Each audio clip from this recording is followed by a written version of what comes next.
Will it be Aggies or Hotty Toddy after this Saturday night? Will Lane Kiffin go for it on 4th and 40 from his own 1-yard line? Will Jimbo Fisher keep pressure on his daddy, Nick Saban, as Coach Bull Jones likes to say? Stay tuned to find out. Oh, and check out our booty pick of the week.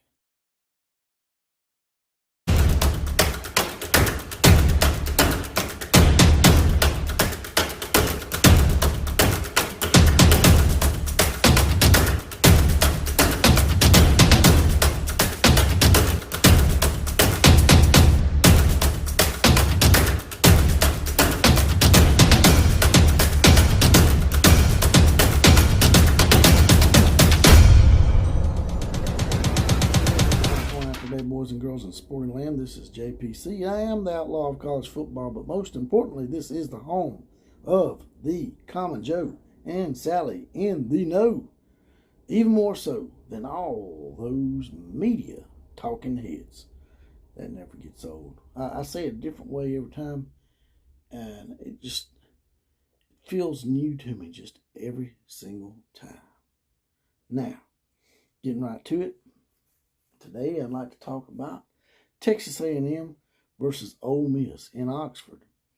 This game has another elimination type feel about it because it is an elimination type game. Now, I think Ole Miss has probably already been eliminated from all this. There's probably some crazy mathematical way of them getting in a four-way tie or some crazy shit like that. But more than likely, the loser of this game is definitely done, in my opinion. If Texas A&M were to lose to Ole Miss, that would put them with 3 conference losses, and they would at that point have to hope that Alabama would lose their last 2 conference games to Arkansas and Auburn, which would not be very likely.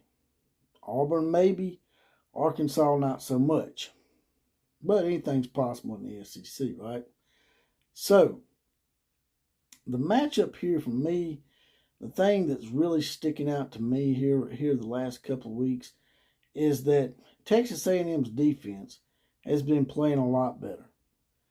Granted, they did give up 38 points to Alabama, but there's been a lot of teams that give up a lot of points to Alabama, although LSU didn't.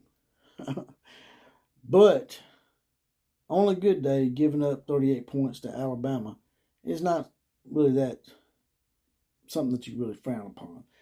But since that Alabama game, their defense has been playing a lot better. And they basically shut down Auburn and Bo Nix last week, only allowing them 3 points.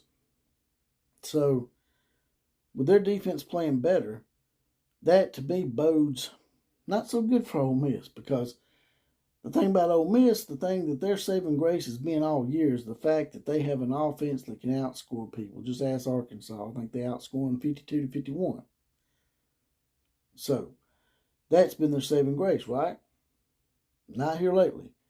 They only scored 31 on Tennessee, which isn't awful, but it's not what you've come to expect from Ole Miss's offense. They only scored 27 on Liberty. 27 points on Liberty. Now, I can understand if you only scored 27 points on the SEC school. And yes, Liberty is an up-and-coming program. They've been ranked, yada, yada, yada.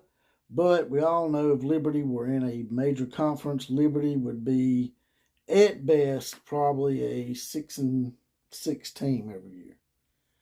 So, the fact that they can only score 27 points on Liberty has me really scratching my head about this Ole Miss offense, especially since they struggled to score on Tennessee as well. And their offense is starting to struggle. Their defense ain't much better, you know. So, Texas A&M is not like this high-profile offense, but they can put points up. So, if Ole Miss's defense ain't that great, and Ole Miss's offense is struggling somewhat, the only thing that could help Ole Miss at this point, in my opinion, is the fact they got this game at home. It's always been hard to play in Oxford. It's a weird place to play sometimes. Sometimes you can go in there and blow them out if they got a bad team, but if they got a halfway decent team, a team that's middle of the road, 7-5, 8-4, they can pop the upset on just about anybody. And they may be actually favored in this game. I'm not sure about that, but they may actually be favored in this game. And if they are, I'm not really understanding it. I mean, Vegas has been a little off here lately, if you ask me. I think they had Alabama favored 20 points over LSU. It didn't work out too well. But it comes down to me. What it comes down to me is this. Ole Miss's offense has been struggling. Texas A&M's defense has been playing better. Those two things right there alone tell you that this could be the game where Ole Miss is completely eliminated from the SEC race, and Texas A&M can continue to apply the pressure to Alabama for them to have to win out in order to go to the SEC title game. Because if Alabama loses one more game, then they're tied with A&M, and A&M's got the head-to-head, and A&M would go on to play Georgia in the SEC title game. So, like I said, their offense is going to put up some points because Ole Miss's defense sucks. Ole Miss's offense has not been playing as well. I think they'll probably get some points, but not quite enough to keep up with Texas A&M, even though it's in Oxford. And I think the final score is going to be Texas A&M 41 and Ole Miss 27. You guys and gals tell me what you think about this game. Who do you think is going to win this game? And what do you think are the basically talking points of this game? And with that, I'm going to get off of here. Like, share, comment, and subscribe to this channel. And as always, KMCA to all the other teams.